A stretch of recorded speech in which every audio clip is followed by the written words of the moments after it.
The rain fell mercilessly on New York City that April afternoon. Helena Roberts watched the droplets slide down the window of her 10th floor office on Fifth Avenue. Her 4 p.m. patient had cancelled, leaving her with an unexpected gap in her meticulously organized schedule. Her dark brown eyes settled on the wall clock, 4:23, that number again. Since childhood, the number 23 had followed her in inexplicable ways. Helena adjusted her curly hair and sighed. No matter how much she tried to apply her training in psychology to explain these coincidences, something always escaped the rationality she so valued. As a respected psychologist and university professor at 35, she had built her career combating superstitions and explaining seemingly mystical phenomena through cognitive science.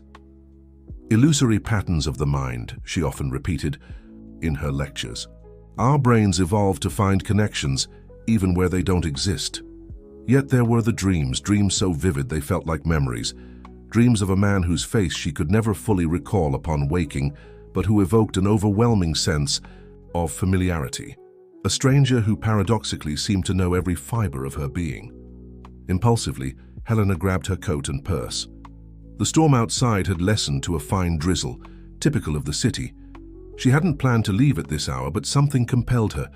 Perhaps it was just the need for fresh air, or perhaps it was something more. A few blocks away, in Tours, the small bookstore encounters, David Stevens was organizing a stack of newly arrived books. At 38, with his beard already showing a few gray strands, he had achieved modest success as a writer of historical novels, though no one knew that his stories of impossible loves across the centuries came from dreams that had haunted him since childhood. "Another package arrived for you, David," said Claudia, the elderly owner of the bookstore who had taken him in 7 years earlier when he decided to leave his engineering job to dedicate himself to literature. David nodded and continued his work, contemplating the title of his still incomplete new manuscript, The Invisible Thread. The characters came easily, like old friends revisited, but the ending always eluded him, as if he needed to live it first to be able to write it. The small bell on the door chimed, announcing someone's entrance. David didn't look up immediately, finishing a note in his black-covered notebook. Helena entered the bookstore without exactly knowing why. She had never been there before, but something about the modest place, with its scent of old books and wood, seemed to call to her. She wandered distractedly through the narrow aisles, her fingers sliding over the spines of the books, her eyes fixed on a specific volume in the psychology section. Synchronicity and a Causal Connecting Principle by Carl Jung. She reached for it at the same time as someone else made the same movement from the other side of the shelf. Their fingers briefly touched through the gap where the book should have been, sending an inexplicable shiver down her spine.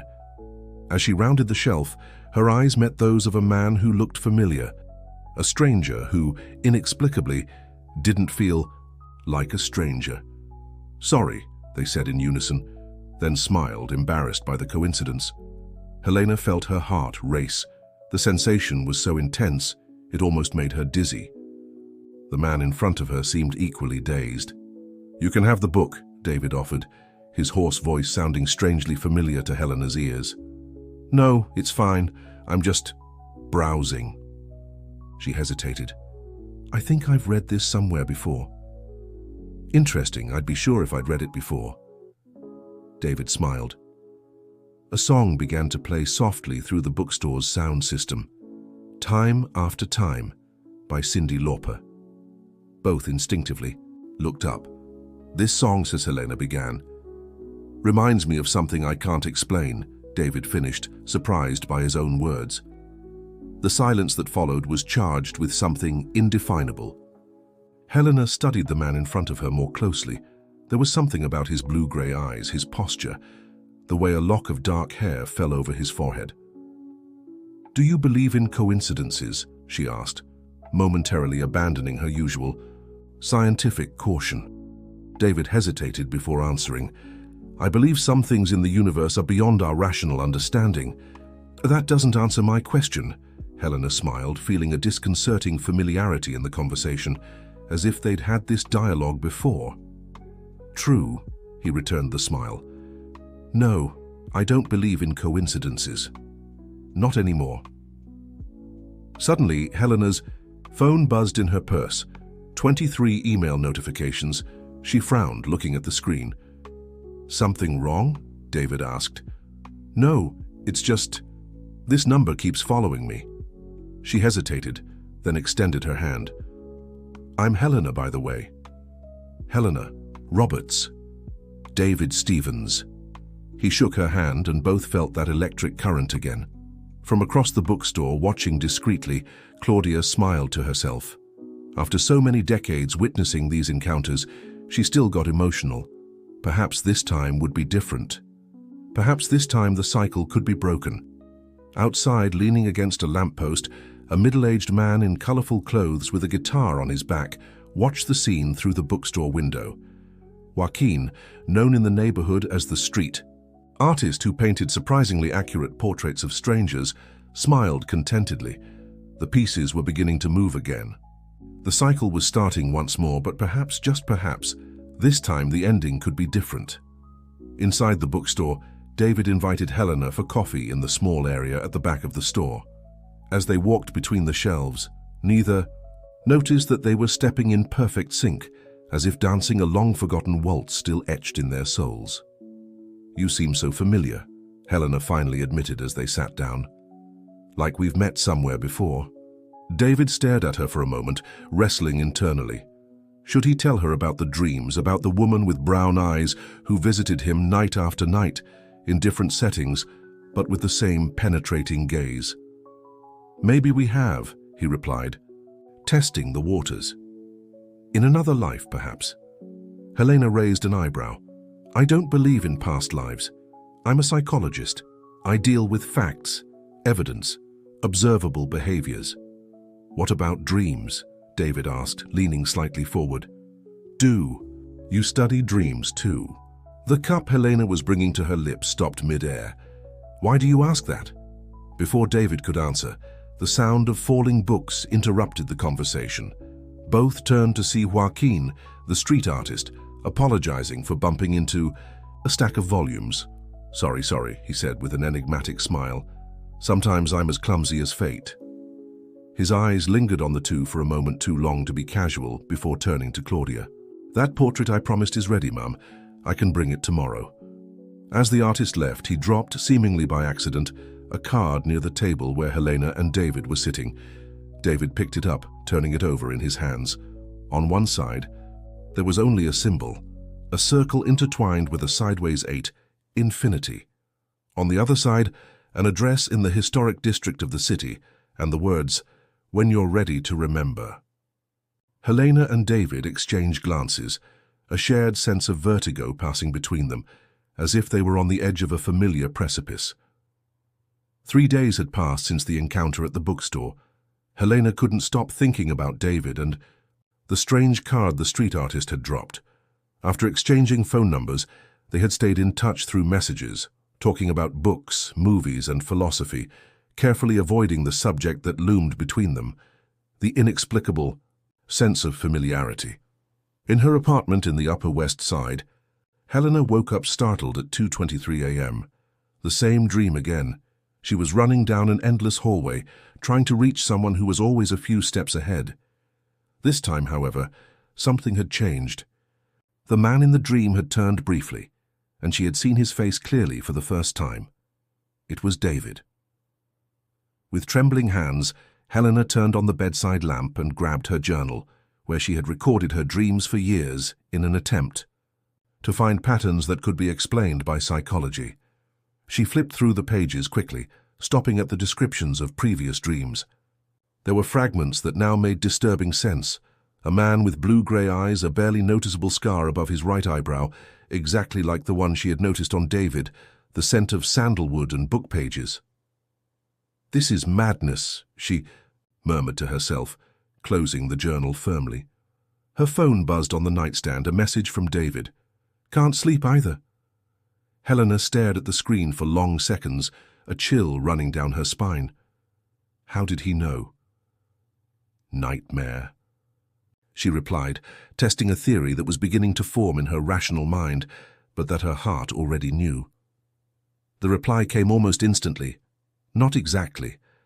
I was dreaming about you, running down an endless hallway. Helena let the phone drop. Onto the bed, her heart racing. This went beyond any scientific explanation she was comfortable with. She took several deep breaths, trying to calm herself, desperately seeking a logical answer. Coincidence? Impossible. Suggestion? They had barely talked about dreams, telepathy. Her academic training vehemently rejected the idea. After a few minutes of internal debate, she sent, "We need to talk. Breakfast?" When they met the next morning, at a small cafe near Central Park, one look was enough to confirm that something extraordinary was happening.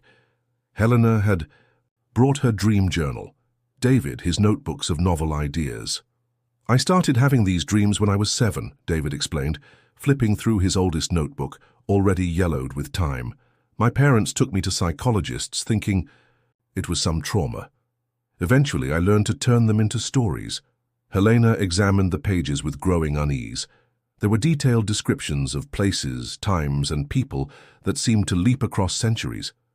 A woman with brown eyes appeared in almost every narrative, always with different names but with the same essence that Helena recognized as her own. "In colonial New York, she was named Mary," David explained, pointing to a passage. "In 1920s, Chicago, she was Caroline. In every story we meet, fall in love, and then something separates us," Helena completed, her voice almost a whisper. She opened her own journal to the marked pages. "Here, I dreamed of a wounded soldier during the Revolutionary War. I was a nurse, he had your eyes, David. And here, a literature professor at a small college in the 1970s. They looked at each other in silence, the gravity of the situation weighing on them. What they had shared weren't just dreams, they were memories, fragments of lives they had lived. The card, David suddenly remembered, pulling it from his pocket. That street artist, Joaquin, he seemed to know something. Helena examined the address on the card. It was in the historic district, on one of the oldest streets in the city. "Let's go there," she decided, surprising herself with the firmness in her voice. The Helena of 3 days ago would have dismissed all of this as mystical nonsense, but the Helena now facing evidence that challenged her scientific understanding of the world was willing to explore. The address led them to an old art studio, housed in a townhouse that seemed to have bravely resisted modernization around it. The sign at the entrance read simply, "Painted Memories, Joaquin Alvarez." When they knocked on the door, they were greeted by Joaquin himself, who smiled as if he had been expecting them. "You took less time this time," he commented, letting them in. The interior of the studio was a labyrinth of canvases, sculptures, and artifacts that seemed to come from various eras and cultures. But what immediately caught Helena and David's attention were the portraits hanging on a wall at the back, dozens of faces that, though in different styles and clothing, were unmistakably them. How is this possible?" Helena stammered, approaching a portrait that showed a woman with her features, dressed in 18th century attire. "The question isn't how, my dear, but why," Joaquin replied, guiding them through the paintings. "Why do your souls keep finding each other across the centuries, only to be separated again and again?" David touched one of the paintings, where a man with his face wore a military uniform from the Civil War. "Who are you?" he asked directly, his voice steady despite the inner confusion. Joaquin smiled enigmatically. "Someone who has been watching you for longer than you could comprehend. Let's say I'm a guardian of stories that refuse to end." He led them to a room at the back of the studio where an object occupied the center, a round wooden table with elaborate carvings on its surface. On it, an extremely old-looking book and a small object covered by a red velvet cloth. "The manuscript you've been searching for," Joaquin announced, gesturing toward the book, "and the artifact that has bound your souls through time." With hesitant hands, Helena opened the manuscript. The pages were made of a material she couldn't identify, more durable than regular paper, covered in elegant handwriting in a language she didn't immediately recognize. "I can read this," David murmured, surprised. "How can I understand a language I've never studied?" "Because you knew it in another life," Joaquin explained. "The manuscript tells your story from the first meeting, Helena turned the pages with reverence, finding detailed illustrations, showing versions of them in different historical periods. In colonial New York, which would become Manhattan. In England before the colonization. In civilizations even older, to a time that seemed prehistoric. Why can't we remember clearly? Why only fragments in dreams? Helena questioned, her scientific mind still struggling to process all of this. The weight of all these memories would be overwhelming for a single lifetime, Joaquin replied. But the feelings those are too powerful to be completely forgotten. They leak through dreams, through synchronicities, through the sense of déjà vu when you meet again. Joaquin then removed the red cloth, revealing a ring of unique design. A metal band that seemed to change color under the light, with symbols engraved that resembled those in the manuscript. This ring has passed, from one life to another, always finding its way back to you, he explained. It's older than civilization as we know it. David hesitantly reached for the ring, feeling an inexplicable pull. As he touched it, a series of images flooded his mind. He and Helena, in hundreds of different lives, always finding each other, always separated by circumstances beyond their control. Why do we always get separated? He asked, his voice choked with emotion from the memories now flowing more clearly. Because of the promise, Joaquin replied, his eyes suddenly serious. The promise you made in the first life when the ring was forged. Helena, who had also touched the ring and experienced the same flood of memories, felt tears streaming down her face. We promised to wait for each other, to find each other. In every life, she whispered, the words coming from somewhere deep in her soul. But there was a condition. Yes, Joaquin confirmed. You could only stay together when you discovered the true nature of the ring and broke the cycle voluntarily. And how do we do that? David asked, instinctively holding Helena's hand, as he had done in so many previous lives. Joaquin looked at their joined hands and then at the manuscript. The answers are all there, but you need to decipher the ending yourselves. It's always been that way. When they left the studio, the sun was beginning to set over the city. Helena carried the manuscript, and David, the ring. Both felt transformed, as if a curtain had been partially lifted, revealing a much vaster panorama of their existence than they had ever imagined. Do you believe all of this? David asked as they walked through the historic streets of the district. Helena, the skeptical scientist who had always sought rational explanations, found herself in uncharted territory. I don't know what I believe now, but I know what I feel, and that feels real. At that moment, a group of street musicians began playing on a corner. The melody was ancient, almost forgotten, but both recognized it instantly. It was the song that had played during their first meeting in another era, many centuries ago. And as in all previous lives, their gazes met with the recognition of souls that knew each other beyond time. In the week following their visit to Joaquin's studio, Helena and David immersed themselves in the ancient manuscript together. Sitting on the balcony of Helena's apartment, with the city of New York stretching out to the horizon, they deciphered the yellowed pages, discovering more about their first life together. We were pioneers, David explained, translating a particularly difficult passage. Before civilization as we know it, we were part of a people who studied the stars' time and the cyclical nature of all things. Helena looked at the ring, which now rested in a small wooden box between them. Since touching it, the dreams had intensified, becoming more vivid and detailed. They weren't just fragments now, but complete narratives of past lives unfolding as she slept. The ring was forged with a specific purpose, she continued, pointing to an illustration in the manuscript.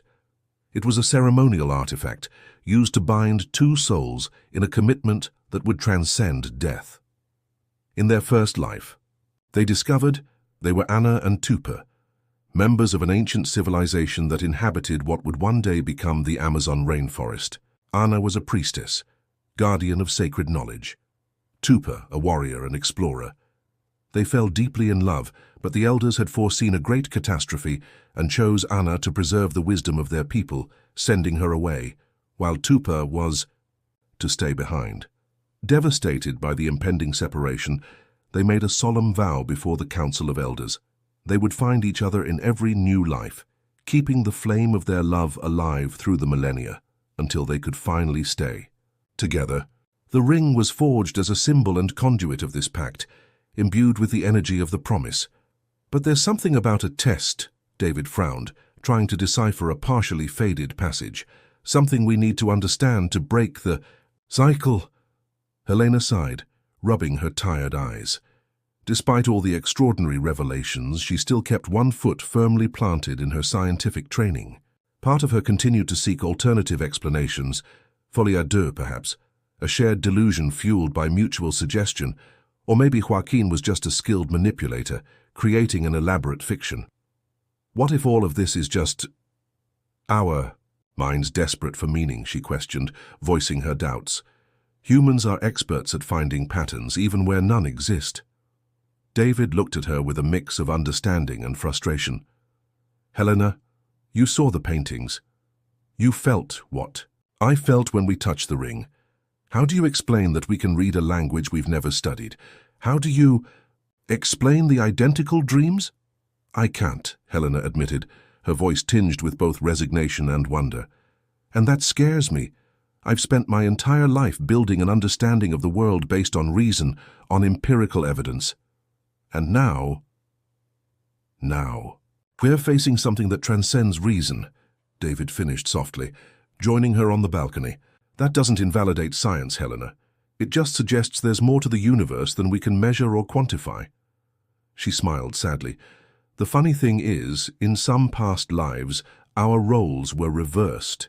You were the skeptic. I was the dreamer. How do you know that? I dreamed about it last night. It was Paris, 1889. You were a positivist doctor. I was an artist who believed in ghosts and premonitions. David laughed, taking her hands. And did we end up together in that life? Helena's smile faded. No, you left for the colonial war in Morocco. You never returned. Silence hung between them, heavy with the weight of hundreds of painful separations. Their hands remained joined like a bridge over the abyss of time. We need to complete the manuscript, David finally said. The last pages are blank. How can we complete something so ancient? I think we need to write our own ending, he suggested, an idea forming in his mind. The cycle continues because the story was never finished. That night, as they worked together on the manuscript, Helena's phone rang. It was her colleague from the psychology department, Renata. Helena, sorry to call so late, but remember that international symposium on transpersonal psychology in Lisbon. The committee accepted your paper on synchronicity, and they want you to present in 2 weeks. Helena froze. Lisbon, Portugal. For the past few nights, she had been dreaming consistently about a life in the 16th century in Lisbon, where she was the daughter of a merchant, and David, a navigator. It was the only life in her dreams where they had almost managed to stay together. Helena, are you there? Yes, I am, she replied automatically. I'll think about it, Renata. Thanks for letting me know. After hanging up, she relayed the conversation to David, who looked at her with a mix of apprehension and hope. This can't be a coincidence, he stated. Lisbon appearing now. Do you think it's a sign? I think it's part of the pattern, David replied carefully. Every meeting, every separation, followed a similar script in all our lives. What if we need to do something different this time to break the cycle? Helena considered the idea. Like what? I'm not sure, he admitted, but I think we need to figure it out together. In the days that followed, as Helena reluctantly prepared for her trip to Lisbon, they continued studying the manuscript, voraciously consuming every fragment of their past lives. The pattern became clearer. In each life, a choice presented, itself usually involving separation for some greater good, a sacrifice seemingly necessary. It's always the same dilemma, Helena realized, as she packed her suitcase, the manuscript open on the bed. Personal love versus greater duty. And we always choose duty, David completed. We'll never break the cycle that way. On the eve of Helena's departure, they met Joaquin again, this time at an old cafe in the city center. "You're making progress," he observed, studying them closely. "The memories are clearer now. But we still don't fully understand," Helena said. "Why did the cycle start? Why do we always separate?" Joaquin sighed, his eyes suddenly ancient, as if carrying the weight of ages. "Because you believe you must. Separate. Because you accepted the elders' premise that love is a weakness in the face of duty." "Did you know the elders?" David asked, intrigued. An enigmatic smile played on Joaquin's lips. "Let's say I know this story well." "You're one of the elders," Helena whispered, the realization hitting her like a lightning bolt. "You were there. In the first life." Joaquin neither confirmed nor denied, simply making a vague gesture with his hands. "What matters is that you're facing the same choice again. Lisbon awaits you, Helena. Duty calls, and David will stay here, as so many times before." "I can refuse," Helena said firmly. "I can choose to stay." "Of course you can," Joaquin replied, leaning forward. "But will that break the cycle, or just reverse the roles? What if in the next life it's David who needs to leave?" "Then what's the solution?" David asked, frustrated. "How do we break this infernal cycle?" Joaquin looked at the ring David now wore on a chain around his neck. "The answer is in the ring, in the original vow you made. You promised to find each other in every life, until we could stay together," Helena completed, recalling the manuscript's text. "But there's a condition you've forgotten," Joaquin said softly, "a condition that got lost in translations through time." When they left the cafe, Helena and David walked in silence through the illuminated streets of downtown New York. Joaquin's words echoed in their minds.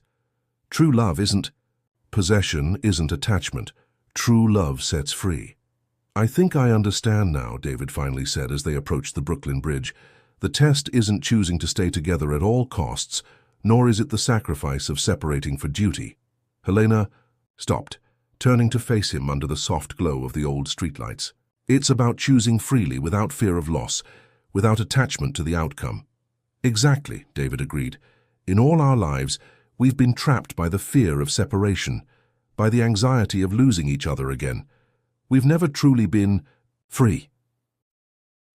That night, on the balcony of Helena's apartment, they opened the manuscript one last time. The blank pages at the end seemed to wait for them.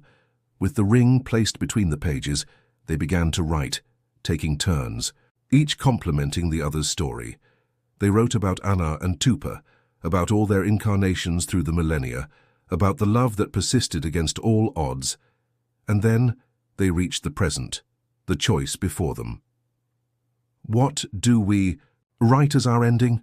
Helena asked, the pen hovering over the aged paper. David smiled, taking her free hand. "The truth. That we've learned true love doesn't depend on being physically together. That we can choose any path, knowing our souls are connected beyond time and space." With tears in her eyes, Helena wrote the final words in the manuscript. As she finished, the ring between the pages began to glow with a golden light, pulsing like a living heart. When the glow faded, the ring had transformed. What once seemed a continuous band was now split in half, forming two perfect pieces. "That's it," David whispered.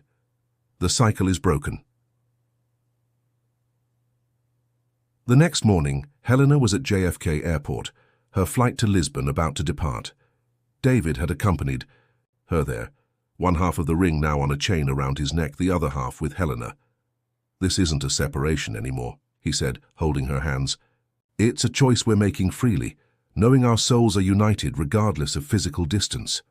"I'll be back in 3 weeks," Helena smiled, "and then we'll decide the next chapter together." "Without fear." "Without fear," she confirmed. "For the first time in thousands of years, we can simply live." They kissed, a kiss different from all the others they had shared in their countless lives, a kiss without the shadow of impending separation, without the weight of a curse, without the desperation of time running out. A kiss of two souls finally free to love unconditionally. As Helena passed through the boarding gate, there was no sadness in her eyes, only anticipation for the future now opening before them, a future that, for the first time, wasn't predetermined by an ancient vow. In his studio downtown, Joaquin smiled to himself as he painted a new portrait, Helena and David, not as they had been in the past, but as they were now, free and aware. As he finished the painting, hanging it on the wall alongside the dozens of other versions of the couple through the ages, the old artist whispered to himself, "Finally, after so many attempts, they understood. True love doesn't bind, it sets free." In the weeks that followed, as Helena presented her work in Lisbon and David continued his new novel in New York, both noticed something extraordinary. The dreams of past lives had ceased. In their place, they dreamed of possibilities, of futures yet unwritten, of adventures they could share, no longer prisoners of the past, but architects of their own destiny. The ancient manuscript, now complete, rested in David's apartment. The last page, written by both their hands, contained simple but profound words, and so Anarantupa learned the greatest lesson of all, that true love transcends time not by binding two souls together, but by giving them the freedom to choose, to grow, to evolve, together or apart, but always connected by the invisible thread that cannot be broken. When Helena returned from Lisbon, she was greeted at the airport not just by David, but also by Joaquin. The old artist handed them a small package wrapped in antique paper. "My last gift to you," he said with a serene smile. Inside the package, they found a miniature painting, the two of them sitting on a park bench, elderly, still holding hands, with children and grandchildren around them. "This is a possibility," Joaquin replied. "One among many. Your future, for the first time in millennia, isn't written. It's yours to create."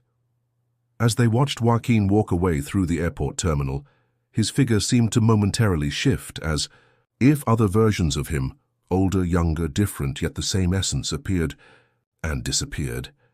Then, in the blink of an eye, he was gone into the crowd. Helena and David exchanged glances, the final understanding settling silently between them. Joaquin wasn't just one of the elders, he was the guardian of time, watching, guiding, patiently waiting until they learned the fundamental lesson that started this entire journey. Hand in hand, they walked out of the airport toward the future that now, truly, belonged to them.